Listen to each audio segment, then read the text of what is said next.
Abram as nossas Bíblias no livro de Malaquias. É o último livro do Velho Testamento,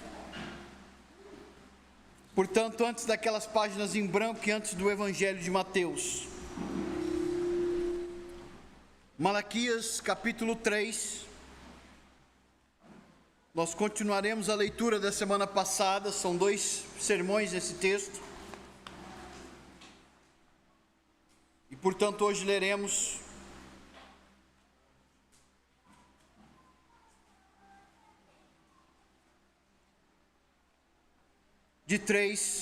capítulo 3, de 13 a 18. Portanto, diz assim a palavra do Senhor ao povo de Deus, esta palavra que é viva e eficaz, essa palavra que é perfeita, suficiente para nos exortar, redarguir, corrigir, segundo a vontade de Deus, para que todos nós sejamos completamente capacitados para a obra de Deus, toda boa obra, como diz a palavra do Senhor. Malaquias 3, de 13 a 18. As vossas palavras foram duras para mim, diz o Senhor. Mas vós dizeis: que temos falado contra ti? Vós dizeis: inútil é servir a Deus. Que nos aproveitou termos cuidado em guardar os seus preceitos e andar de luto diante do Senhor dos Exércitos? Ora, pois, nós reputamos por felizes os soberbos, também os que cometem impiedade prosperam sim, eles tentam o Senhor e escapam. Então, os que temiam ao Senhor falavam uns aos outros, o Senhor atentava e ouvia, e havia um memorial escrito diante dele para os que temem ao Senhor, para os que se lembram do seu nome. Eles serão para mim particular tesouro, naquele dia que prepararei, diz o Senhor dos Exércitos. Poupa-los-ei como um homem poupa seu filho que o serve. Então, vereis outra vez a diferença entre o justo e o perverso, entre o que serve a Deus e o que não serve. Oremos.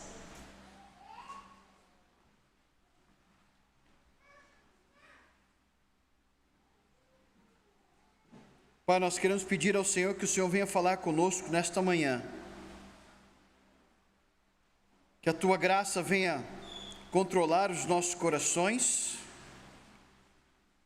para entendermos a profundidade, a largura, a extensão da Tua vontade para as nossas vidas, de acordo com a Tua palavra aqui revelada. Nós queremos pedir a Deus que o Senhor abra os nossos olhos, para entendermos cada vez mais os preceitos do Senhor e aplicar em nossos próprios corações.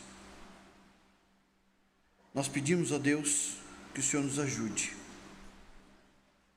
em nome de Jesus, amém.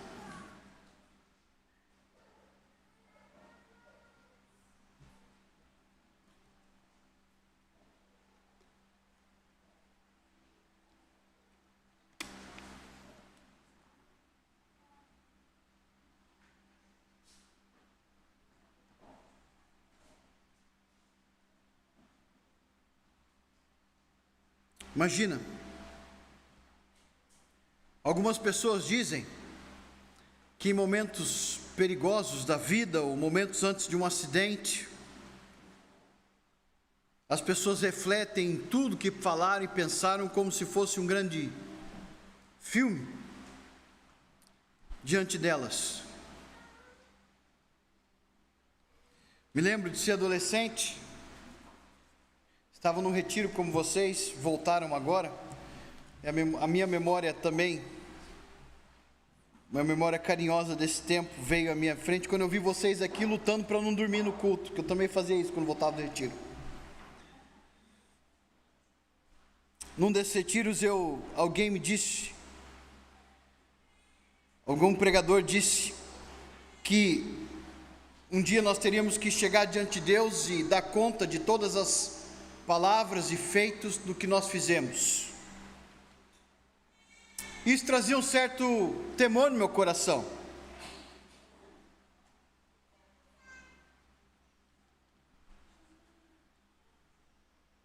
E é verdade. Mas esse texto fala de algo mais profundo, mais bonito, mais belo, que é a realidade de que servir a Deus nunca é em vão.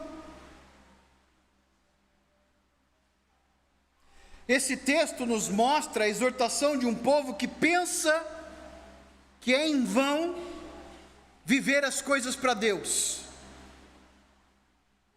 Mas há um outro grupo que Deus fala para eles: olha, eu estou vendo vocês, e aquilo que vocês estão fazendo de bom está sendo tudo registrado num livro. Há um registro.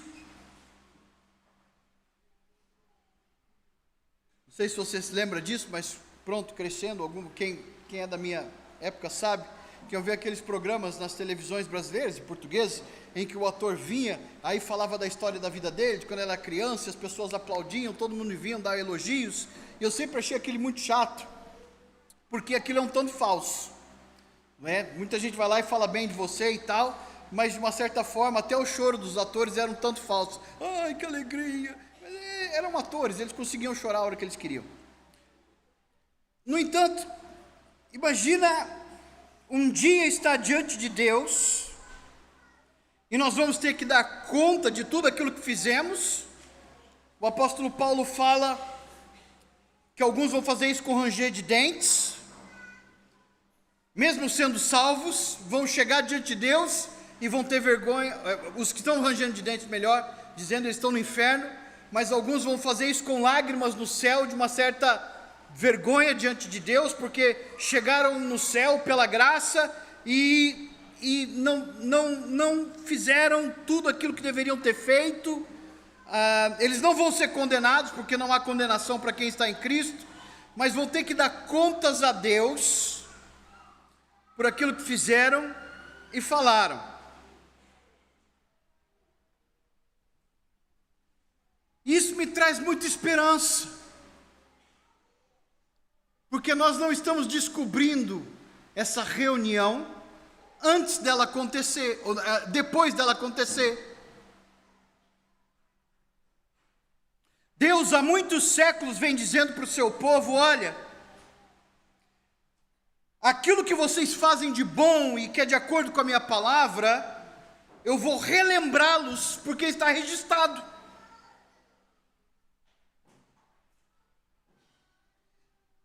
Ao mesmo tempo que eu sinto o peso da exortação nos primeiros versículos, e ela é forte, o texto termina com um tom de esperança que vai nos levar para o Messias no final do livro. E esse tom de esperança é para aqueles que são justificados por Deus. Esse tom de esperança é saber que nada do que fazemos para Deus passa em branco.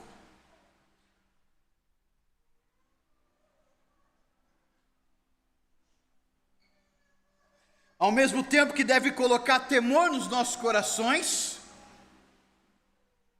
pois sabemos que aquilo que não fizemos também teremos que prestar contas.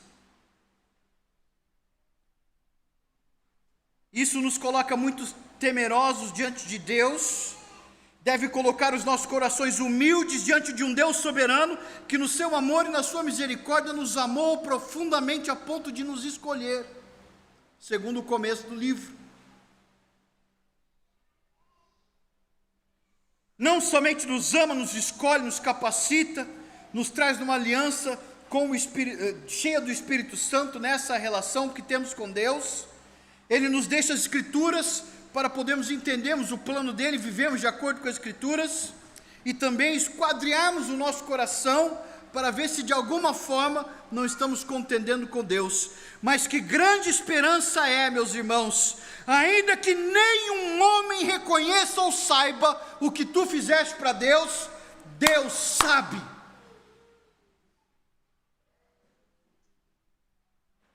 Ainda que tu faça sozinho o que é para Deus, Deus registra. Nesse texto nós vemos a separação final dos que estão vivendo enganados nessa vida sobre a sua relação com Deus. São religiosos, mas não querem a palavra. São religiosos, mas não querem entregar tudo para Deus, querem entregar algo para Deus que não é tudo.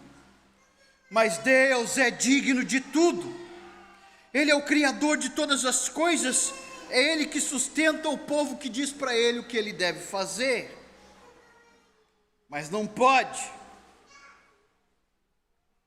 Deus vai separar com atitudes muito claras aqui, quem é quem. E no final dos tempos, o Senhor promete para todo o povo de Deus, no final do tempo, todos verão a diferença entre o justo e o perverso. Hoje as pessoas podem se enganar e viver achando e dizendo que são pessoas boas, que estão vivendo uma vida boa. Ainda mais na nossa cultura, a pessoa pode viver que nem o diabo, mas quando morre fica boazinha.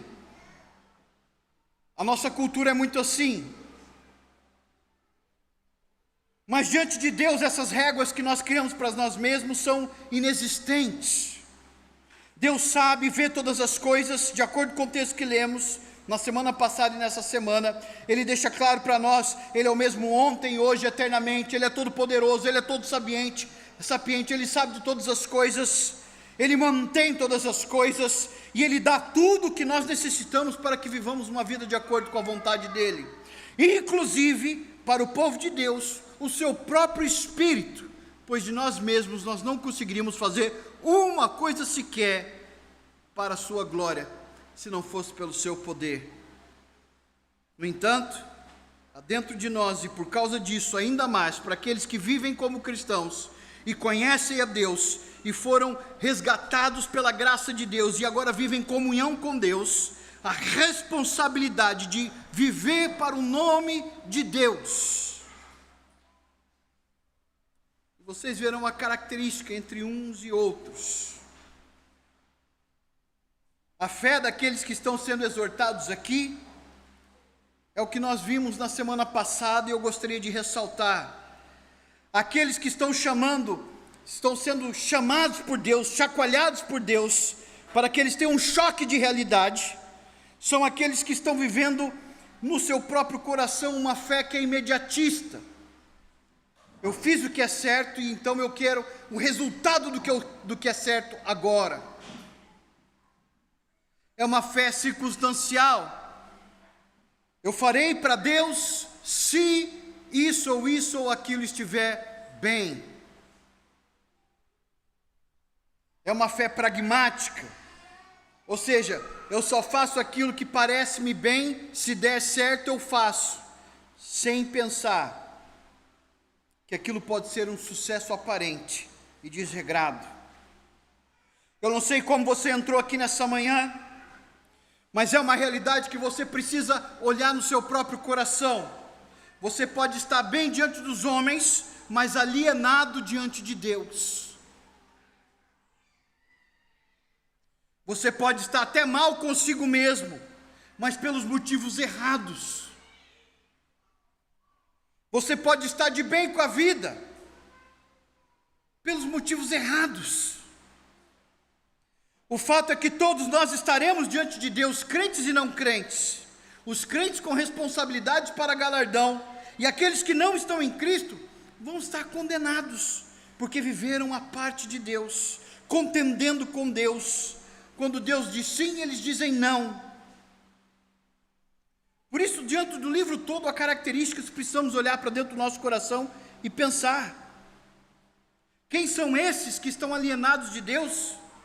Quem são esses que têm que ouvir de Deus? O que eles falam de Deus está errado. E é uma palavra dura para Deus, ou seja, errada, pesada. A primeira característica dele, nós vemos no livro todo, são pessoas alienadas quanto ao seu pecado. Elas são ignorantes quanto ao seu pecado.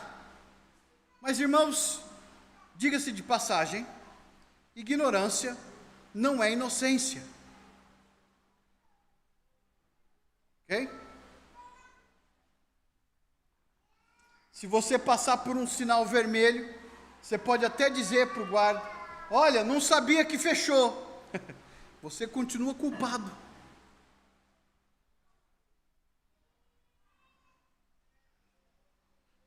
Grande parte da ignorância do povo de Deus em relação ao seu pecado nesse livro é porque eles não buscavam a verdade e se acomodaram com as mentiras e narrativas que nós criamos para justificar as nossas vidas.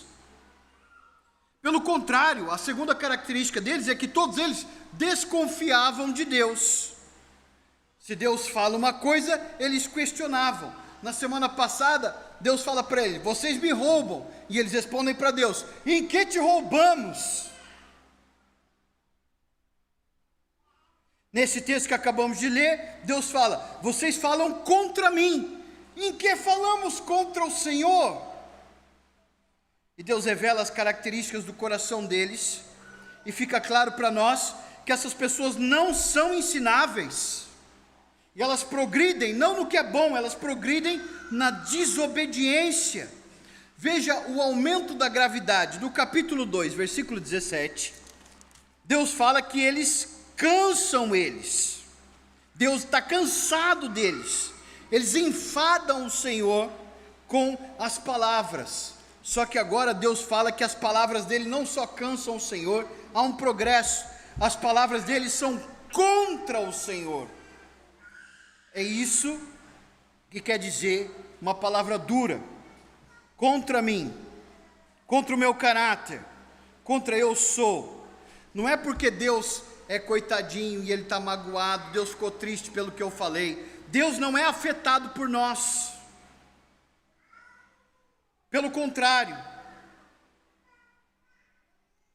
Deus não tem paixões como o ser humano e não pode ser afetado pelo pecado do ser humano. Pelo contrário, ele reage com justiça e santidade diante do pecado do ser humano, porque ele não pode mudar quem ele é, nem ser afetado naquilo que ele é. O que quer dizer então uma palavra dura contra Deus? É mentira, não serve a sua glória. São narrativas que o ser humano inventa para trocar Deus e tirar Deus do seu lugar. São mentiras que o ser humano inventa para viver sem Deus como se ele não existisse. São mentiras que pessoas religiosas inventam para trocar a palavra de Deus por palavras de homens, ou da sua própria imaginação, ou da maneira que você gostaria de viver a sua vida religiosa pela palavra de Deus. São palavras duras. O Senhor disse, mas o que eu penso é um pouco melhor. O Senhor revela, mas o que o Senhor mostra eu não quero ver, eu quero viver de outra forma. São palavras duras porque são contra o caráter de Deus. Essas três características estão sim no coração desse povo, mas estão no coração de todo ser humano que vive sem Deus, e alguns que estão vivendo uma vida cristã imatura, ignorantes em relação ao pecado, desconfiam daquilo que Deus disse, junto com a serpente. Será que foi isso mesmo que Deus disse? Questionam o que a palavra diz. Olha, isso está escrito, mas será que é assim mesmo? Contradizem o que Deus diz, isso está escrito, mas nós queremos dizer isso. Essa semana eu tive o desprazer de ouvir uma pessoa que se diz religiosa, que se diz protestante, que se diz qualquer coisa, mas ela não é, dizendo que toda vez que ela abre a Bíblia, há gatilhos, então ela não consegue mais ler a Bíblia, porque ela fica, os gatilhos de traumas vêm para cima dela. Se essa relação que você tem com a palavra de Deus, você não o ama, você o odeia. É a mesma coisa que dizer: olha, Diego, eu te amo, mas não abre a boca, porque eu não gosto do que você fala. Fundamentalmente, a pergunta dos religiosos, de acordo com esse texto, é uma pergunta muito clara. É a pergunta que todas as pessoas do nosso tempo fazem constantemente. É a pergunta que muitas vezes nós fazemos no dia a dia. O que é que eu ganho com isso? O que é que eu ganho com isso? No versículo 13 e 14, quando o povo de Deus fala, o que temos falado contra ti? Deus vai falar, olha, vocês falam que é inútil servir a Deus, porque a pergunta que vocês fazem, a maneira do que vocês fazem é, o que eu ganhei em fazer os preceitos ou guardar os preceitos de Deus? A resposta é um tanto retórica. O que eu ganhei por ser crente? E essa é a abordagem do coração de muitas pessoas quando se aproximam de Deus. O que eu ganho quando eu me aproximo com Deus? Qual é a vantagem de ser crente?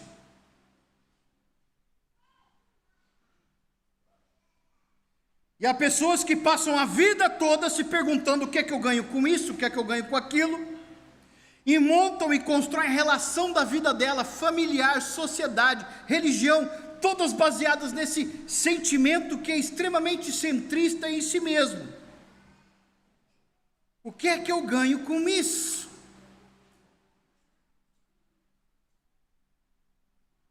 A base dessa pergunta é imediatista, por quê? O que é que eu ganho com isso? Agora. A base da pergunta é utilitária, como se Deus fosse um caminho para chegar onde eu quero e não um caminho em si. O que Deus pode fazer por mim?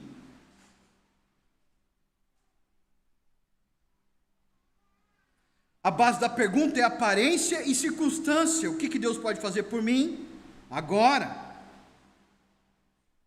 Mas, sobretudo, apesar de ser imediatista, utilitária, aparente, circunstancial, sobretudo a pergunta do ser humano em relação a Deus, quando ele pergunta o que eu ganho com Deus, é uma pergunta que revela um coração que é centrado em si mesmo.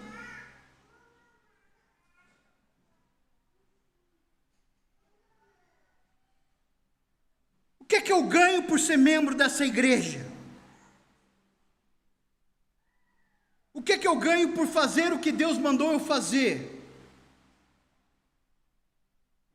Ou melhor dizendo, em algumas perguntas que vemos claramente no dia a dia, eu já fiz isso, num aconselhamento ou outro, a gente cai naquele momento de dizer assim, olha, mas eu fiz o que é certo, e olha o resultado. Em outras palavras, nós estamos questionando o que Deus disse, dizendo, olha, não deu certo no tempo que eu queria, logo, naquele momento, a minha pergunta é centrada em mim mesmo.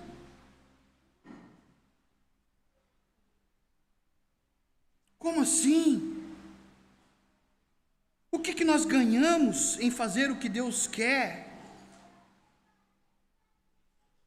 A pergunta deixa claro que corações centrados em si mesmos vão questionar a palavra de Deus, porque Deus, ouçam o que eu vou dizer agora, Deus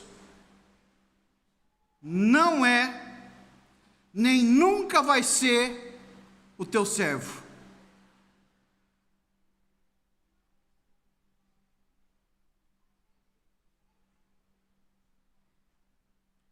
Deus não é idólatra. Deus não vai colocar o ser humano acima dele, porque ele é Deus.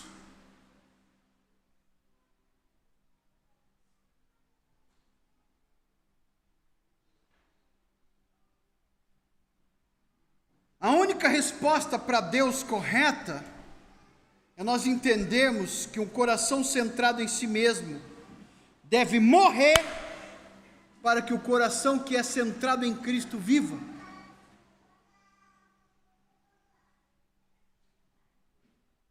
Como nós vemos nas Escrituras e nesse texto, todo coração centrado em si mesmo é alienado e ingrato.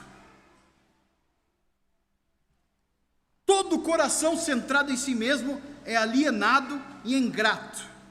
Alienado porque não entende a realidade da vida, ingrato porque não entende que a vida só existe porque Deus a dá. É alienado porque pensa que pode viver segundo os seus próprios padrões, de acordo com o seu próprio bem-querer, com a sua própria vontade, com o nariz empinado, dizendo: esse nariz é meu. É ingrato porque não entende que se existe um nariz, foi Deus que deu.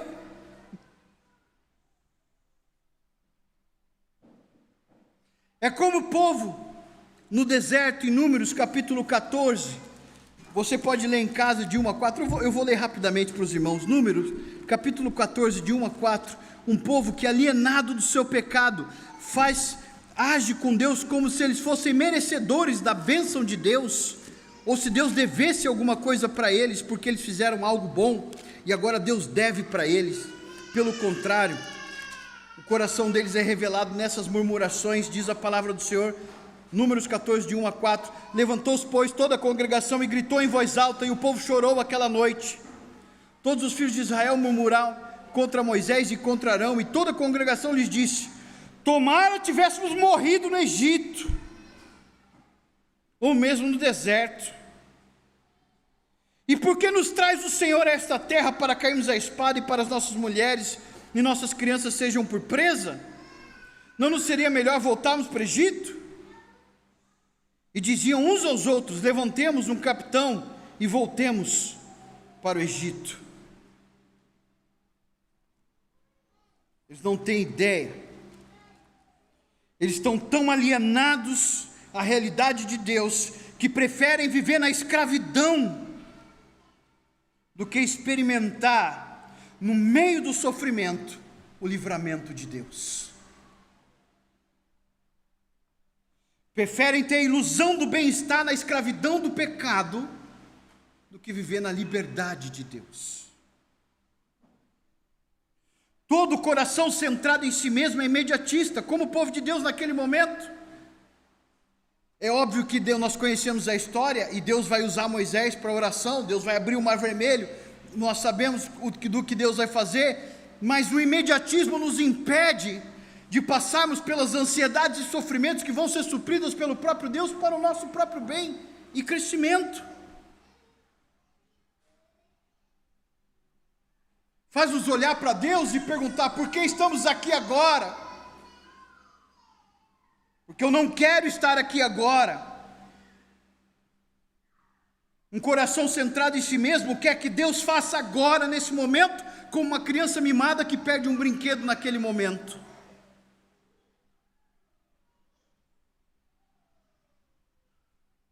Nós batemos o pé para os céus e falamos: nós queremos agora o que nós queremos, e me dá agora, porque eu preciso de agora, sem entender que todo imediatismo é fruto de um coração que não quer Deus, mas quer algo de Deus. Todo coração centrado em si mesmo é circunstancial, pois fica frustrado com Deus quando Deus não se torna idólatra por ele. Há muitos religiosos frustrados porque Deus não os serve. Deus não deu-lhes o que eles queriam, na hora que eles queriam, do momento que eles queriam, do jeito que eles queriam. O coração centrado em si mesmo sempre diz: eu mereço mais, agora, do meu jeito. Isto sem perceber tamanha arrogância. É uma grande arrogância. O povo que tinha sido liberto, o povo que voltou da Babilônia, o povo que foi protegido por Deus para construir os muros de Jerusalém, o povo que agora estava sendo usado por Deus para reconstruir o templo. É uma grande arrogância deles, no meio de tudo isso, de volta em casa, dizerem: que proveito houve fazermos a vontade de Deus? Ora, o proveito é esse: vocês estão vivos.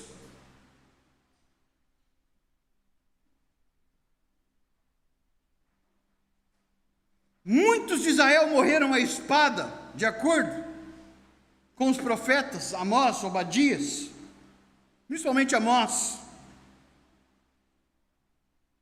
Agora o povo que fica guardado por Deus, e Deus fala para eles: eu amo vocês, eu escolhi vocês, eu vou usar vocês. Esse povo tem a lata de virar o nariz para Deus e dizer: adiantou alguma coisa?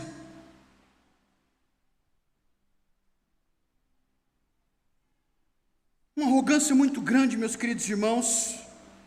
No meio do sofrimento, de alguma forma, nós temos um coração ingrato por aquilo que Deus tem feito em nossas vidas, inclusive no meio do sofrimento. A verdade é que eles estavam dizendo no seu próprio coração que não é bom nem útil servir a Deus, porque o coração deles claramente estava centrado neles mesmos. O coração centrado em si mesmo não vai entregar para Deus a primazia a Deus, ele vai entregar o que sobra. O coração centrado em si mesmo não vai entregar para Deus decisões verdadeiras, fiéis, em que eu morro fazendo o que é certo, mas eu vou fazer a vontade de Deus e aquilo que é justo. Eu prefiro morrer do que desobedecer a Deus. Mas muitos corações como os nossos preferem, como no caso de Jonas, sendo ingrato a Deus: eu prefiro que me joguem do barco e eu morra afogado do que fazer a vontade de Deus. O problema é que o nosso coração pode se encher desse em si mesmismo de nós mesmos, a ponto de nós queremos entregar para Deus somente o que nós queremos e não o que Ele requer de nós, parte de quem nós somos e não completamente. O coração centrado em si mesmo não busca doutrina verdadeira, como diz as Escrituras em Malaquias. Os sacerdotes não ensinavam o que estava escrito, e o povo fingia que estava tudo bem.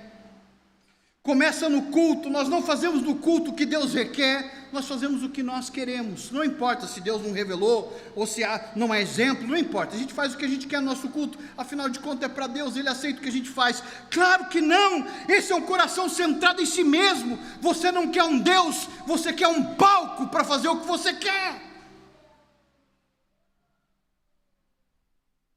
O coração centrado em si mesmo não busca doutrina, porque a doutrina, ela muda o coração e molda o coração, e não aceita o que o coração diz. Pelo contrário, geralmente quem tem o coração centrado em si mesmo minimiza o ensino da palavra, dizendo que doutrina não é importante, e assim tropeçam nos seus próprios corações diante de Deus.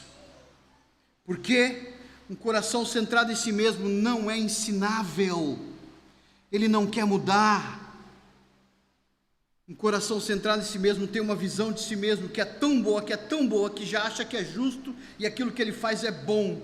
O senso de direito, eu mereço, é muito maior que o senso de dever diante de Deus. O coração centrado em si mesmo pensa que Deus deve alguma coisa para ele. Eu fiz, onde é que está a minha paga?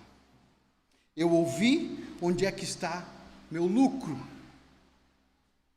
Portanto, o coração ensimesmado, o coração centrado em si mesmo, nunca vai sacrificar ou entregar tudo para Deus, porque é inconveniente. Em última instância, é inútil servir a Deus para o coração ensimesmado, porque Deus não os serve. É inútil servir a Deus. O coração centrado em si mesmo vai falar, ainda não em bom tom, mas muitas vezes no pensamento, nas emoções e até nas atitudes, e até mesmo com discursos floreados e bonitos diante da igreja: olha, é inútil submeter-se a partes da palavra. Olha, esse texto não é para nós. É inútil submeter-se à palavra. É inútil o princípio regulador do culto. Para que fazer o culto só de acordo com as Escrituras? Para que só cantar, orar, pregar, entregar as ofertas, tomar a ceia do Senhor, batismo, orar e ir para casa? A gente não pode fazer uma outra coisa? Não pode ter um drama, não pode ter dança, não pode ter outras coisas? Não, porque Deus não revelou, e aqueles que o fazem dizem que é inútil servir a Deus da maneira que Ele quer.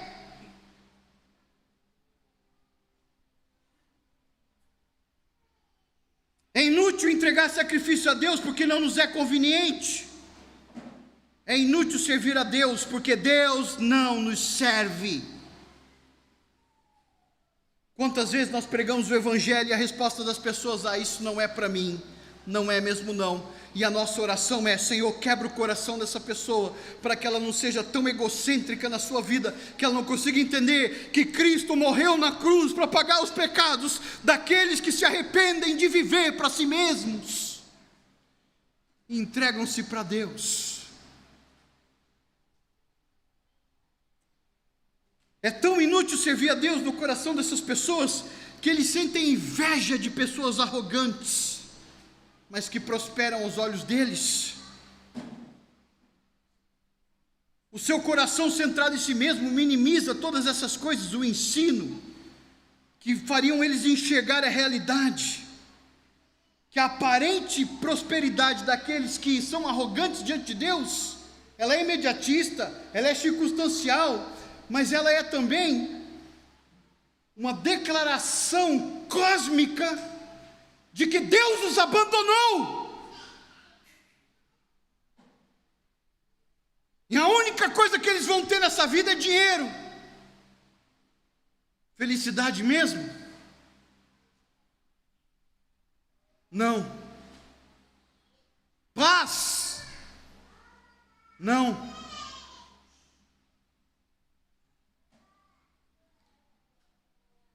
Um coração centrado em si mesmo é baseado em comparações com os outros, distorce a realidade através de comparações, essas comparações constantes que avassalam o nosso coração quando a gente abre as nossas redes sociais e nós passamos feed após feed, comparando a nossa vida com a de outras pessoas. Essa comparação é sempre em si mesmada, é sempre centrada em nós mesmos. Essa comparação é odiosa diante de Deus. Essa comparação se torna então uma palavra dura contra Deus. Isso é um câncer, é um veneno que entra no coração até de crentes. Quando nós passamos a comparar as nossas vidas, não no padrão de Deus, não no que Deus espera de nós, mas na vida dos outros, meu Deus, nós nos tornamos pessoas monstruosas. Se alguém tem o que eu não quero, lá no meu coração, eu fico descontente com o que Deus tem para mim. Melhor dizendo, se alguém tem o que eu quero, no meu coração eu fico descontente com aquilo que é meu, daquilo que é do meu Senhor para mim. Ou se a gente olha para alguém que não tem, ou numa situação diferente, ou que é menos, nós nos tornamos pessoas cheias de justiça própria. Está vendo como eu sou abençoado? Ele não tem e eu tenho. Louvado seja Deus pela minha vida. Nós nos tornamos monstruosos pelas comparações que estão entrando sorrateiramente nos nossos corações, porque a voz do mundo é essa: é inútil servir a Deus. Cada feed, cada palavra, cada ideia, cada pensamento que quer levar o seu pensamento cativo contra Deus, está dizendo: olha, nessa vida é melhor viver do teu jeito, faz o que você quer, segue o teu coração. Essa é a batida da música, do coração, daquilo que estamos vivendo nesses dias. O mal do nosso tempo é a arrogância de pessoas centradas nelas mesmas. É a maldição do nosso tempo, que faz crentes viverem vidas de comparação, que nos leva ao descontentamento ou à justiça própria, nunca a Deus. Mas o contrário disso, são pessoas que temem a Deus. É assim que o texto termina. Se por acaso alguém pode perguntar que coisa boa tem de servir a Deus, a resposta do texto é: no fim dos dias, você é meu.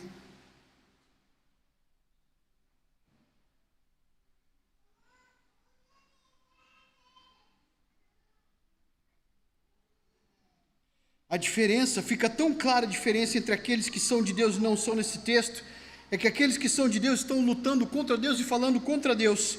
Mas olha, no versículo nós vemos que os que temiam a Deus, eles edificavam uns aos outros com palavras, eles falavam uns aos outros. Não existe vida que agrada a Deus sem comunhão na palavra. Eles encorajavam uns aos outros a temer ao Senhor, de acordo com o versículo 16. Enquanto alguns estão preocupados neles mesmos, aquele que teme ao Senhor está preocupado com todo mundo. Só nessa característica nós vemos que o coração deles não é centrado em si mesmo. Por isso eu quero que você preste bastante atenção nessas questões no seu coração e pergunte para você mesmo se aquilo que você entrega para Deus não é a sobra da tua vida, não é a sobra dos teus recursos, não é a sobra de quem você é, porque o coração centrado em si mesmo jamais fará uma entrega total a Deus. O coração ensimesmado vai viver uma vida de inveja e comparação com o mundo. Corações centrados em si mesmos pensam que é inútil servir a Deus e não buscam encorajar o povo de Deus no temor do Senhor. Mas o contrário também é verdade.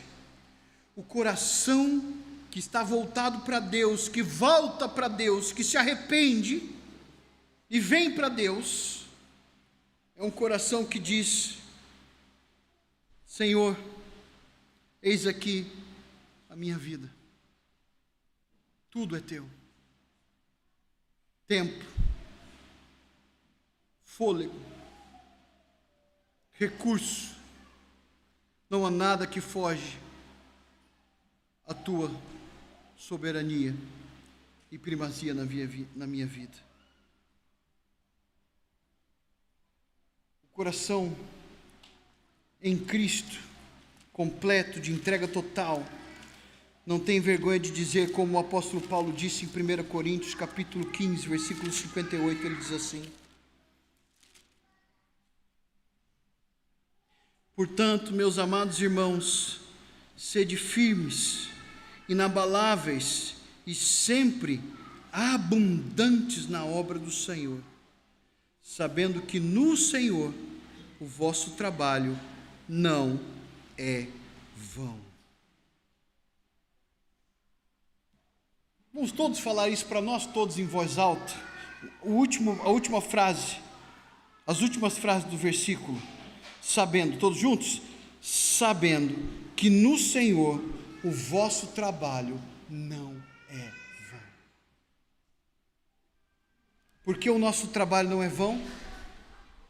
Porque o trabalho de Cristo na cruz do Calvário é o que santifica o nosso trabalho. Porque o nosso trabalho não é vão, porque aquilo que fazemos para Deus não passa em branco. Ainda que os homens não entendam, ainda que os homens não aplaudam, ainda que os frutos não sejam vistos de maneira imediata, aquilo que fazemos para Deus não passa em branco.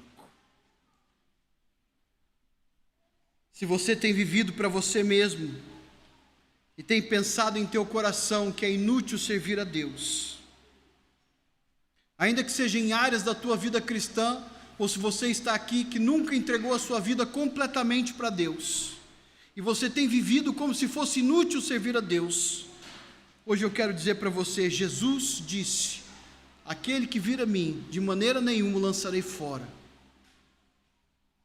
Se você pensa que é inútil, ou tem pensado que é inútil ainda em áreas da sua vida, eu peço agora em nome de Jesus que você se arrependa, que você volte o seu coração para Deus e ao Senhor nesta manhã diga: Senhor, a minha vida é tua, cada fôlego que eu tomo pertence ao Senhor, não mais viverei para mim, para os meus gostos, para aquilo que eu quero o Senhor, eu quero mais de Cristo, eu quero viver segundo a tua vontade, porque eu sei